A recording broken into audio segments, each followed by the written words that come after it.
welcome to my channel. Subscribe, listen, and enjoy my stories every day. I step out of the elevator into the quiet hallway of my apartment building. It's late, and the dull hum of the city outside is muffled by the thick walls and carpeting. My feet move automatically, but my mind is somewhere else entirely. It's been a long week, longer than usual, and all I want is the solace of home, the warmth of my wife's arms, and the familiarity of our bed. As I fumble for my keys, I think about how distant Sarah has been lately.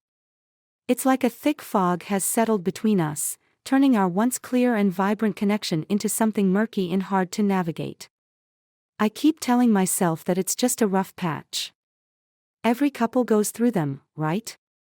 But deep down, there's a gnawing feeling that I can't shake, something cold and sinister that twists in my gut whenever I think about it too long.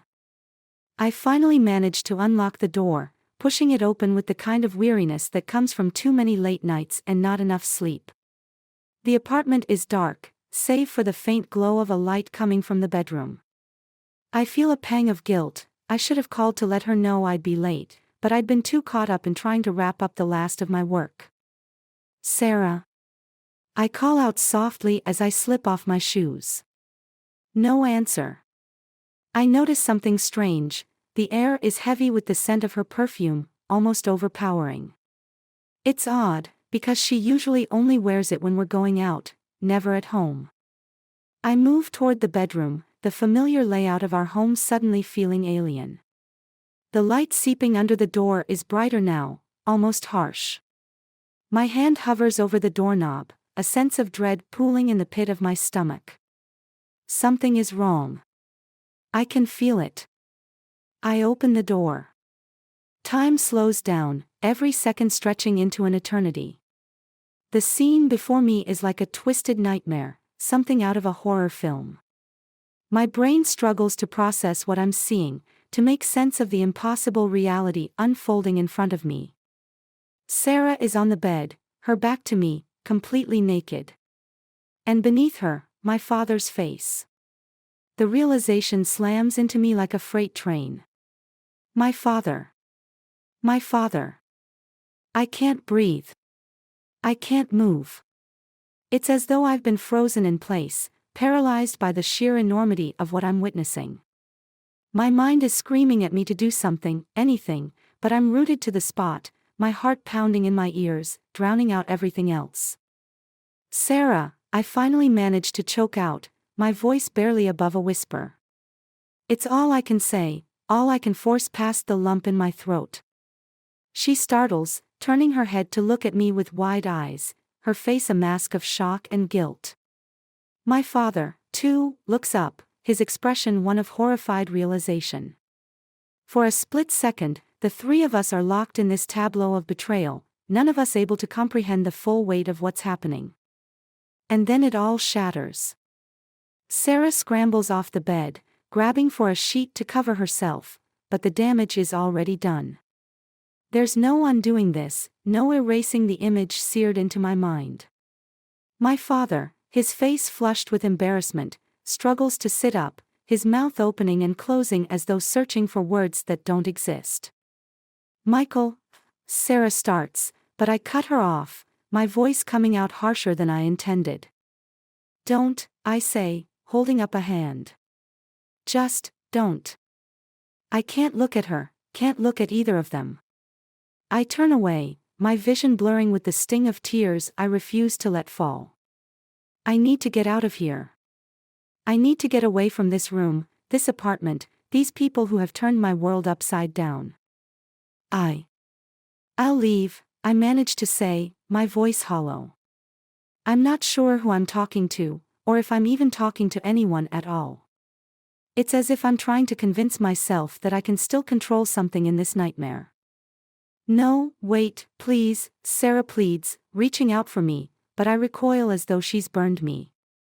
Don't touch me, I snap, the anger bubbling up now, breaking through the numbness. Don't you dare touch me.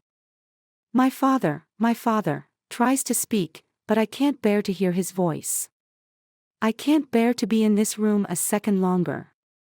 I grab my jacket from the chair by the door and bolt, not caring where I'm going, just knowing that I need to be anywhere but here. The hallway is a blur as I stagger toward the elevator, my mind racing, a storm of thoughts and emotions that I can't even begin to untangle. How could she? How could he?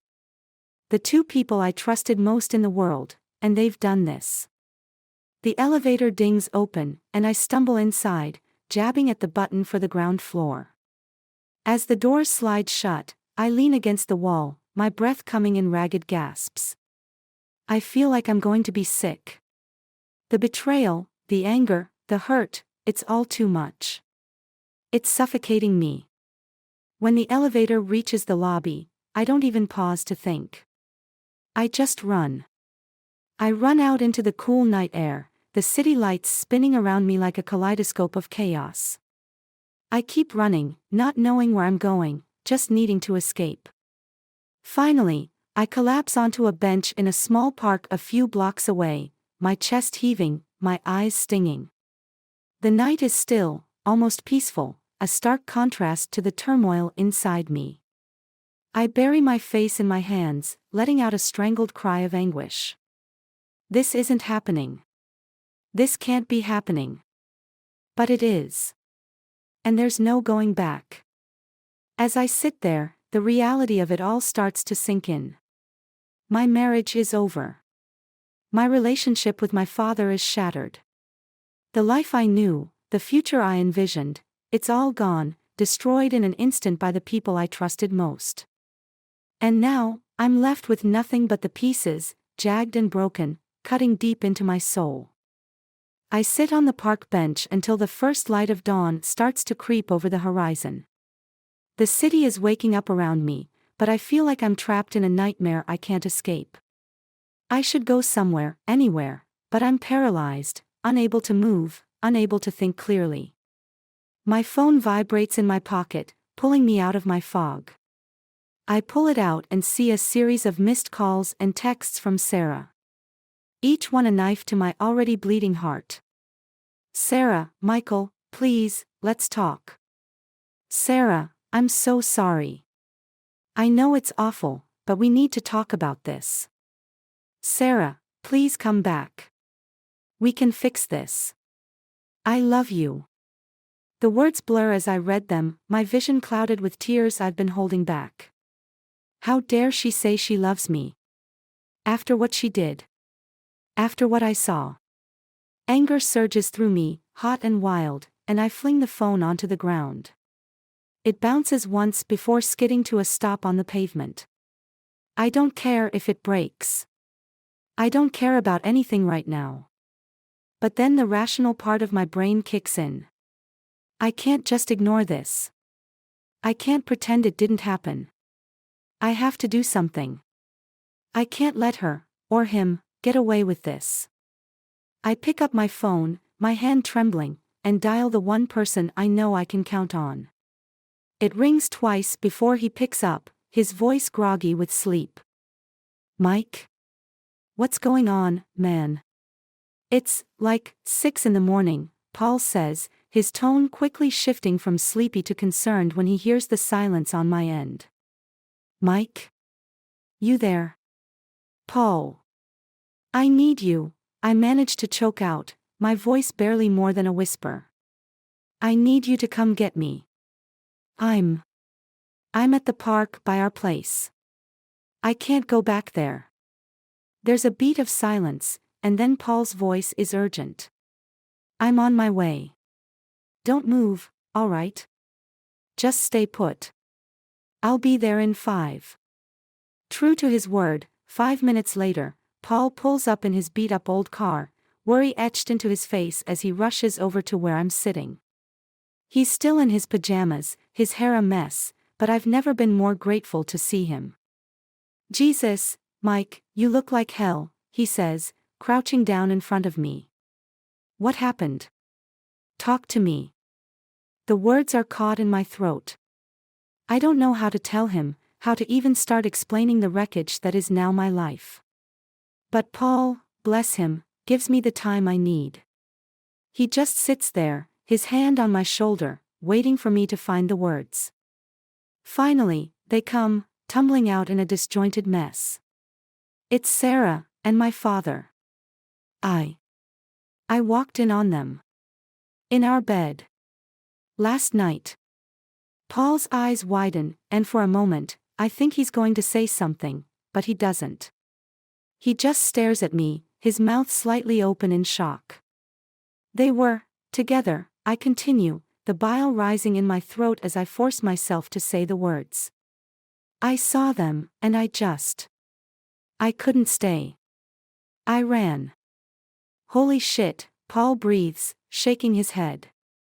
Holy shit, Mike. I don't know what to say.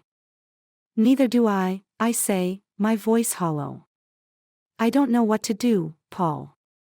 My life it's ruined. Paul squeezes my shoulder, his grip firm.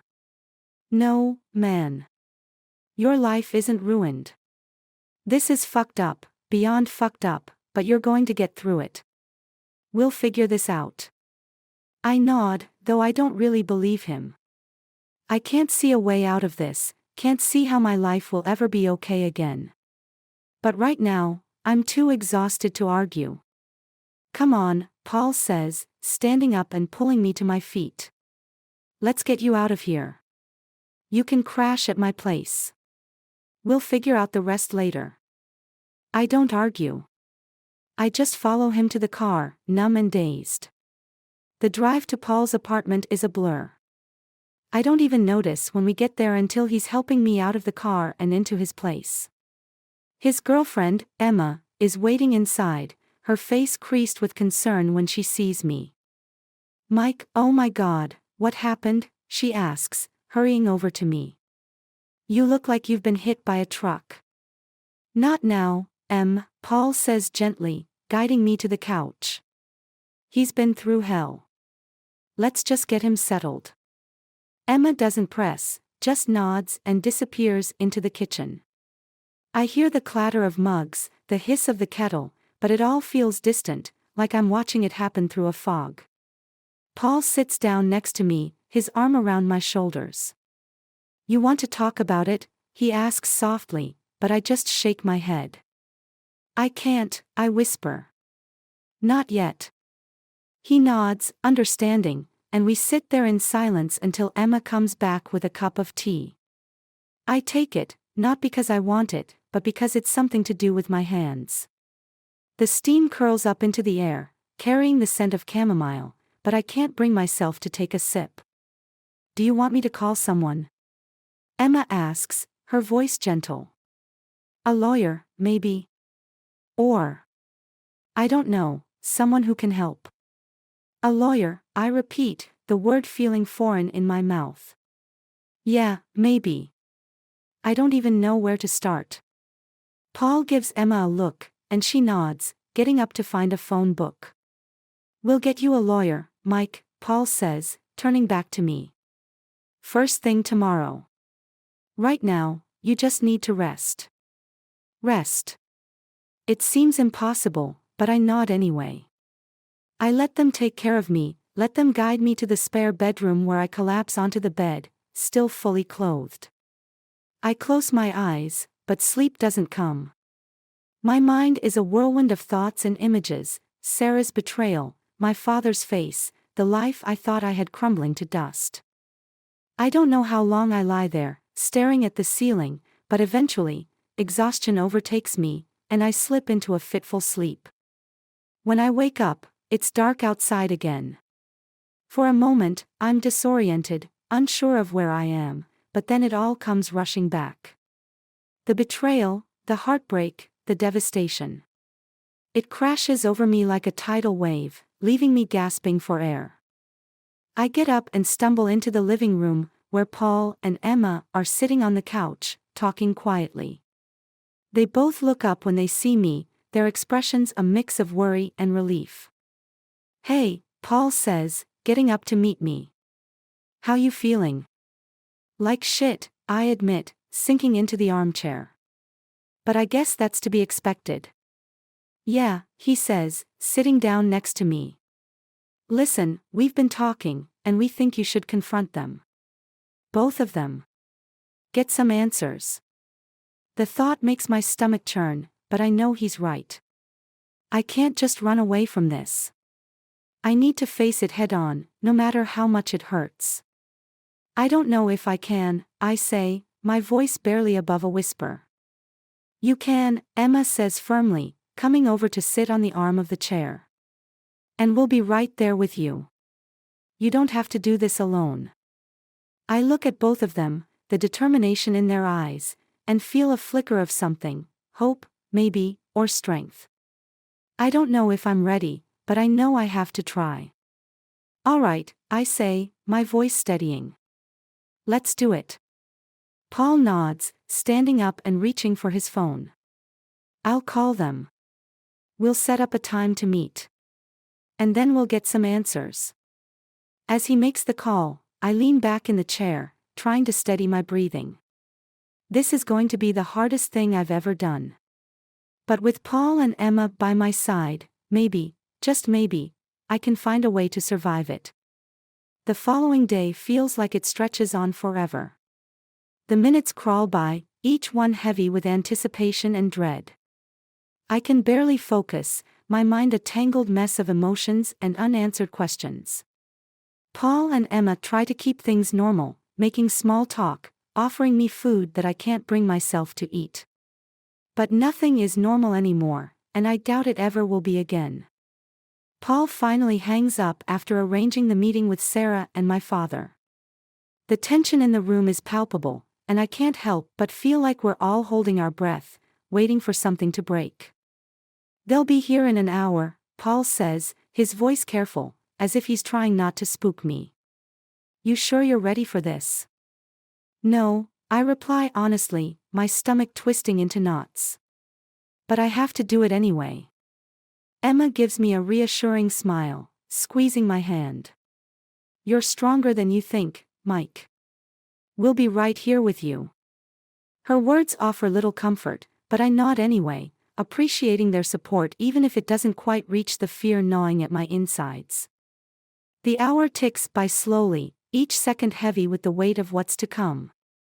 I spend most of it pacing around the living room, my mind racing through every possible scenario, every potential outcome.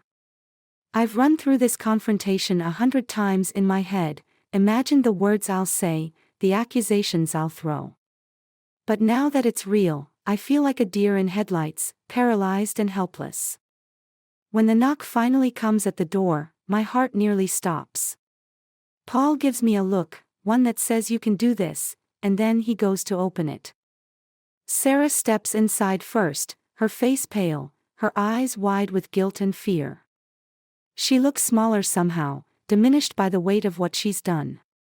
My father follows behind her, his expression grim, a shadow of the man I once knew. Mike, Sarah starts, her voice trembling, but I hold up a hand to stop her. Don't, I say, the word coming out sharper than I intended. Just, don't. Paul gestures for them to sit down on the couch, and they do, their movements hesitant and slow. I remain standing, too on edge to sit, my body vibrating with pent-up energy. Emma stands beside me, a silent pillar of support, while Paul leans against the wall, his arms crossed, watching everything with a careful eye. The silence stretches on, thick and suffocating, until I can't take it anymore. Why? I ask, my voice cracking. Why did you do this? Sarah looks down at her hands, her fingers twisting together nervously. My father shifts uncomfortably in his seat, his eyes darting between me and the floor. It just happened, Sarah finally says, her voice barely above a whisper. It just happened. I repeat, incredulous. You don't just accidentally fall into bed with someone, Sarah. Especially not with my father. I know, she says, tears welling up in her eyes. I know, and I'm sorry. But things between us, they haven't been right for a while. So, what? That makes this okay. My voice rises, the anger I've been holding back finally spilling over. You should have talked to me, Sarah. Not done this behind my back. I tried, she cries, the tears spilling over now. But you were always busy, always distracted. I felt so alone, Mike. I didn't mean for this to happen, but it did, and I can't take it back. Her words hit me like a punch to the gut. I knew things had been strained between us, but I never imagined it would lead to this. I can't decide if I'm more angry at her for betraying me or at myself for not seeing the signs. And you, I say, turning to my father, my voice shaking with the weight of betrayal. How could you do this to me? You're my father. You're supposed to protect me, not this. He looks up at me then, his eyes filled with regret, but I don't see my father in them anymore. I see a stranger, someone I thought I knew but clearly didn't. I don't have an excuse, he says quietly, his voice heavy with guilt. What I did was unforgivable. I crossed a line that should never have been crossed, and I will carry that shame for the rest of my life. His words are a poor balm for the wound he's inflicted. I want to yell, to scream at him, but all that comes out is a broken laugh, bitter and hollow. I looked up to you, I say, the words tasting like ash in my mouth. I trusted you, and you destroyed that trust. You destroyed everything. I know, he says, his voice cracking. And I'm so sorry, Michael. I wish I could undo it, but I can't. All I can do is apologize and hope that one day you'll find it in your heart to forgive me. Forgive you? I echo, shaking my head in disbelief. I don't think I can ever forgive either of you. The silence that follows is suffocating, the air thick with tension and unsaid words. Sarah wipes at her tears, her shoulders trembling with the force of her sobs. My father just stares at the floor, defeated. Paul clears his throat, breaking the silence. This isn't going to get resolved today, he says, his voice steady. But we need to figure out where to go from here. I'm filing for divorce, I say, the decision crystallizing in my mind. It's the only option that makes any sense, the only way I can start to heal from this betrayal. Sarah's face crumples, fresh tears streaming down her cheeks. Please, Mike, don't do this. We can work through it, I swear. I'll do anything. It's too late, I say, my voice firm. What you did, it's not something I can come back from. It's over. She nods, her sobs quieting to soft whimpers. I understand, she whispers, her voice barely audible. I'm so sorry. I look at my father, his face lined with regret. I don't know if I'll ever be able to look at you the same way, I say, my voice breaking. You were supposed to be someone I could trust, someone who would never hurt me like this. He nods, tears glistening in his eyes. I know, and I'm sorry. I'll do whatever it takes to make this right, to earn back your trust, even if it takes the rest of my life. But I don't know if that's possible. The wound is too deep, the betrayal too raw. I can't imagine a future where this pain isn't a part of me, where the image of them together doesn't haunt me. Paul steps forward, his hand on my shoulder. We'll get through this, Mike. One step at a time. I nod, though I'm not sure I believe him. The road ahead seems impossibly long and treacherous, but it's the only path I have left. I need some time, I say, my voice steadying.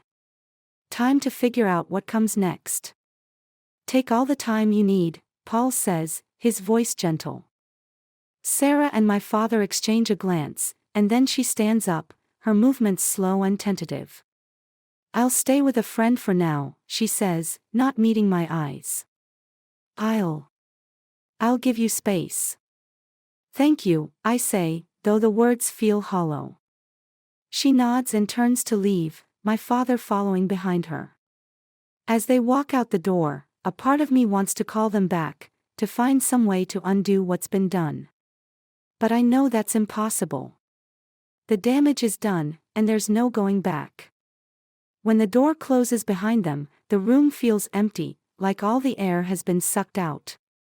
I sink onto the couch, my head in my hands, the weight of everything finally crashing down on me.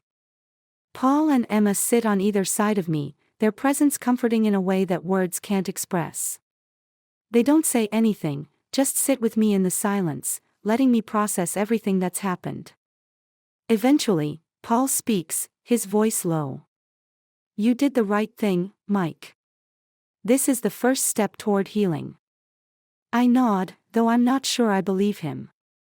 The road ahead seems impossibly long and treacherous, but it's the only path I have left. For now, all I can do is put one foot in front of the other and hope that somewhere down the line, I'll find a way to move forward. The days that follow are a blur of legal paperwork, awkward phone calls, and tense conversations. Paul helps me find a good lawyer, and together we start the process of filing for divorce. It's brutal, emotionally exhausting in a way I hadn't fully anticipated. Each form I sign, each piece of evidence we gather, feels like a hammer driving nails into the coffin of my marriage. Sarah stays with a friend during this time, honoring my request for space. She tries to reach out through texts and emails, but I ignore them. I'm not ready to face her, not ready to deal with the raw pain that still simmers beneath the surface of my every waking moment. But as the days drag on, a gnawing feeling starts to creep in, a sense that something isn't adding up. I replay the events in my head over and over again, trying to make sense of the betrayal, but there's a piece of the puzzle that doesn't fit. It nags at me, keeping me up at night, making it impossible to focus on anything else. It's Paul who finally puts words to the unease I've been feeling. We're sitting in his living room one evening, the TV on but muted, the room dimly lit by the fading light of the day. "You ever think about why it happened, Mike?" Paul asks, his tone careful, like he's stepping around broken glass. "Every damn minute," I reply, running a hand through my hair. "But I still can't figure it out." He hesitates, then leans forward, his elbows on his knees. "What if there's more to it? What if there was something else going on that you didn't see?" I look at him, confused. "What do you mean?" "I don't know," he says, his brow furrowed. "It's just, something about this doesn't sit right with me. It's too sudden, too out of nowhere. And the way your dad's been acting, so quiet, so guilty, it's like he knows something he's not telling you." I stare at him, the seed of doubt that's been growing in my mind suddenly sprouting into something more tangible. "You think they're hiding something?" Paul shrugs, but I can see the seriousness in his eyes. "It's possible. I think you need to talk to him. Really talk to him. Get the full story." The idea of confronting my father again makes my stomach churn, but Paul's right. If I'm going to move forward, I need answers. I need to understand why my world was torn apart in the way it was. So, a few days later, I find myself standing outside my parents' house, the place I grew up in. It feels strange to be here, knowing what I know now, seeing the place with different eyes. I hesitate for a long moment before finally knocking on the door. My father answers, looking older than I remember, the lines on his face deeper, his shoulders slumped with the weight of everything that's happened. "Michael," he says, surprised. "I didn't think I'd see you so soon." "Yeah, well," I say, trying to keep my voice steady. "I need to talk to you." He steps aside, letting me in, and we settle in the living room. The room is filled with memories, Christmas mornings, family dinners, quiet nights watching TV, but now it all feels tainted, like a layer of grime has settled over everything. I take a deep breath, trying to steady myself. "I need you to tell me the truth, Dad. The whole truth. Why did this happen? What aren't you telling me?" He sighs, running a hand over his face. For a long moment, he says nothing, just stares at the floor. Finally, he looks up, his eyes filled with a sadness that cuts deep. "There's something you need to know, Michael," he says, his voice heavy with resignation. Something I've been hiding from you, from everyone, for a long time. I feel a chill run down my spine. What is it? He takes a deep breath, his eyes locked on mine. Sarah isn't who you think she is. My heart skips a beat. What do you mean?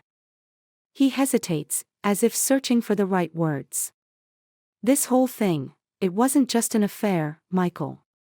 It was revenge. Revenge? The word feels foreign on my tongue, like it doesn't belong in this conversation. Revenge for what? For something that happened a long time ago, he says, his voice barely more than a whisper. Something I did, before you were even born. I lean forward, my pulse pounding in my ears. What did you do? He closes his eyes, the pain of whatever memory he's dredging up etched into his face. I had an affair, he says finally. With Sarah's mother. The world tilts on its axis, and for a moment, I feel like I'm going to be sick. What? He nods, his eyes filled with regret. It was years ago, before I met your mother. I didn't even know she had a child, let alone that it was Sarah, until much later. By then, it was too late to change anything. The room spins, and I have to grip the edge of the couch to steady myself. You're telling me that Sarah's mother, that she was. Yes, he says, his voice breaking. She was the woman I had the affair with. Sarah found out about it a few years ago. I don't know how, but she did. She came to me, demanding answers, and when she didn't get what she wanted, she decided to get back at me. By going after you. I can't breathe. The room feels like it's closing in on me, the walls pressing down, suffocating me. So this whole thing, it was all planned. From the beginning. He nods, his eyes filled with sorrow. I think so. She played her part well, Michael. I didn't realize it at first, but now it all makes sense. The betrayal hits me like a tidal wave, knocking the air from my lungs.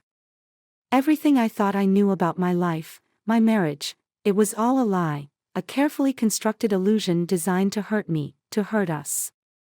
Why didn't you tell me?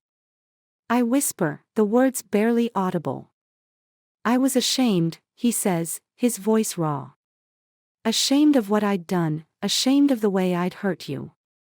I thought I could handle it, keep it buried, but I was wrong. I should have told you the truth from the start. The anger that has been simmering beneath the surface finally boils over. I stand up, my fists clenched, my body trembling with rage. You ruined my life. You both did. You destroyed everything I had, everything I cared about. I know, he says, his voice filled with despair. And I'm so sorry. Sorry isn't enough. I shout, the words echoing off the walls. Sorry doesn't fix this. He doesn't argue, doesn't try to defend himself.